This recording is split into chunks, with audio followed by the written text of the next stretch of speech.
আমরা সবার কাছে যেটা খুশির খবর যে উকিল বর্মন বাবু তিনি বাড়ি ফিরে এসছেন বা ভারতবর্ষে ফিরে এসছেন। আমরা তার পরিবারের সাথে এবং তার সাথে দেখা করবার জন্য আমাদের মাননীয় বিরোধী দলনেতা শুভেন্দু অধিকারীর নির্দেশে আমরা এখানে এসেছি। আমরা অপেক্ষা করছিলাম পুলিশ, কোর্ট ইত্যাদি প্রসিডিওর, এবং এটা যত সময় যাচ্ছে একটা সন্দেহ আমার হচ্ছিল বা আমাদের হচ্ছিল যে উনি যাতে আমাদের সাথে দেখা না করেন তার জন্য কোনো একটা স্থানীয় স্তরে কোনো প্রক্রিয়া চলছে। আমি জানি না একজন বাড়ি ফিরে এসছে, আমাদের স্থানীয় বিধায়ক বরেন্দা এই পরিবারের সাথে যোগাযোগ রাখা, দেশের প্রধানমন্ত্রী, দেশের প্রতিরক্ষা মন্ত্রী সাথে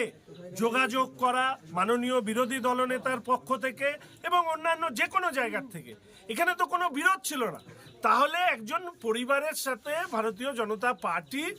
যাদের কেন্দ্রে সরকার চলছে তাদের বিধায়করা সেই পরিবারের পাশে থাকার আশ্বস্ত করা এবং বিরোধী দলনেতার তাদের যতটুকু কথা সেটুকু বলার জন্য আমরা এসেছি। কিন্তু এইখানে এসে আমি অবাক হলাম যে রাস্তা আটকে দেওয়া হচ্ছে এবং যে ধরনের ভাষা প্রয়োগ করা হচ্ছে, এ তো বোঝাই যাচ্ছে যে রাজনৈতিকভাবে উকিল বর্মনের সাথে যাতে আমরা না দেখা করতে পারি তার জন্য তৃণমূল কংগ্রেস, স্থানীয় নেতৃত্ব বা জেলা নেতৃত্ব এই জিনিস করেছে। এটা খুব দুর্ভাগ্যের যে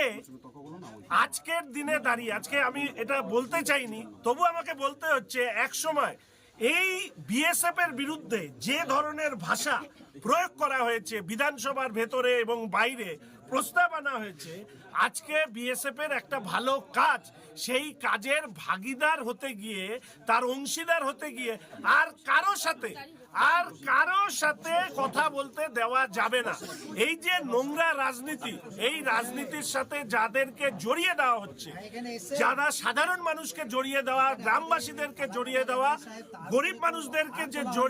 জড়িয়ে দেওয়া, আমাদের বিধায়কদের উপরে শারীরিকভাবে আক্রমণ করার যে চেষ্টা হলো, এ কোনো কিছু দিয়ে দমানো যাবে না। এই মুহূর্তে আমরা উকিল বর্মন